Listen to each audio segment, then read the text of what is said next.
Okay, here we are, Craig Williamson and Chris Hassel from Buxton with the October market wrap just prior to the Cup on Tuesday, tipping Prince of Aram. It'll be 3 in a row for us. The Caulfield Cup, the Cox Plate, that'll probably win, I think, and will be legendary. So don't say we didn't tell you. Coming to you from 50 Asling Street here in Brighton, a street we know pretty well. Yeah, and vendors also.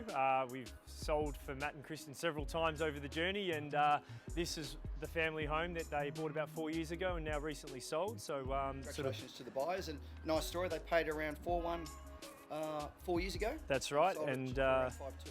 in the vicinity of, undisclosed result, but a great result and probably a good example of the growth that's been had over the 4 years. And talking of other recent results, I had one in Chelsea Street, Brighton, lucky enough to be my own street, and it's a funny story where the buyer was my old footy coach, and he only wanted Chelsea Street, and this one bobbed up, and we played matchmaker, and he bought that, and we've just sold his yesterday. Sold his for... That's interesting. A lot of the people or our vendors who are looking to sell that were just in that holding pattern with lockdown, they've come out and within 3 weeks, most of them have sold, and all sold particularly well. So I think our average time on market's around 11 to 14 days, and one of the guys, Angelo, is running at about 7 days, which is just unprecedented, but certainly gives vendors listing huge sort of certainty to be able to transact and move on, considering just what we've been through. So you really couldn't wish for more, and I think our October on track for around 2 sales a day, so nearing 60 sales for the month. And I know Mark at Sandringham this morning sort of forecasting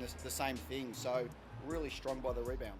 Yeah, love the days on market drop's been huge. Vendors loving the fact they're not having to clean their houses for as long a period, and I also think the stock levels have remained low because they're coming on and then being sold and coming off the market so quickly. So it's been the perfect storm for the vendors that got on board quickly. Yeah, this is no hesitation or uncertainty in the sentiment. I think that's the big sort of victory we've had. You just maybe weren't sure how it was going to be. But I think those low interest rates, maybe more to come, won't make much difference really to borrowers' capacity, but it does just demonstrate that the Reserve Bank and the Australian government really value the importance of real estate to drive this economy forward. And I think with these low rates to be in place for a few years to come, we can really enjoy a sort of a golden period of transacting really well. That's it. Ready for a busy November. We'll check in and let you know how that goes. Go Prince of Aram.